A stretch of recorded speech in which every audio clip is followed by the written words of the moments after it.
More than 43 million of us will be hopping on a plane, train, bus, or most likely our car to get home for Thanksgiving. And John Townsend's here from AAA now to explain what these trends of what people will be doing for this holiday tell us about the state of travel, about the state of the economy, because when you get into these numbers that you guys have tracked for a number of years, it kind of tells a larger picture. So what is happening this Thanksgiving? It does tell a larger picture, and the larger picture is that more people think the economy is recovering, or their own personal economy is recovering, and so we see more people traveling this year, and it's a trend that has continued now for 4 years. This is the 4th year in a row. We've seen growth in an overall number of persons traveling for Thanksgiving. But the patterns of what they're using to get around are changing a bit. Yes, more people are traveling by car. And keep in mind that when you talk about 9 out of 10, so 39 million people will be traveling by car.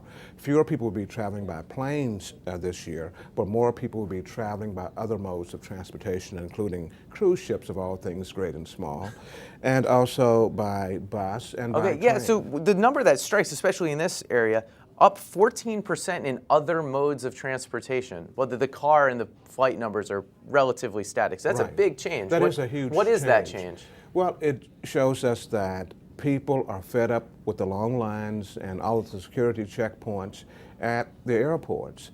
And so they're looking for other modes of transportation. And some of those modes are more expensive, including going by Amtrak. Yet people are looking for greater ease. And so they're doing things that we wouldn't think would be orthodox, such as jumping on the megabus and going to New York and New Jersey and Philadelphia.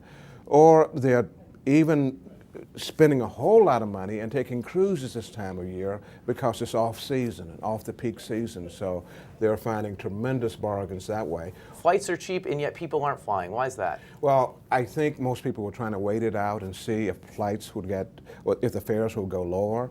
And they made a mistake of not booking 3 weeks out or as much as a month out. And that's what you have to do, take advantage of the lower rates.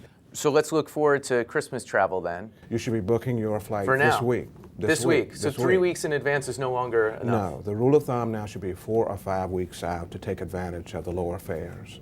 Okay, so we'll hop right on the computer and do that. John, thanks a lot. Thank you.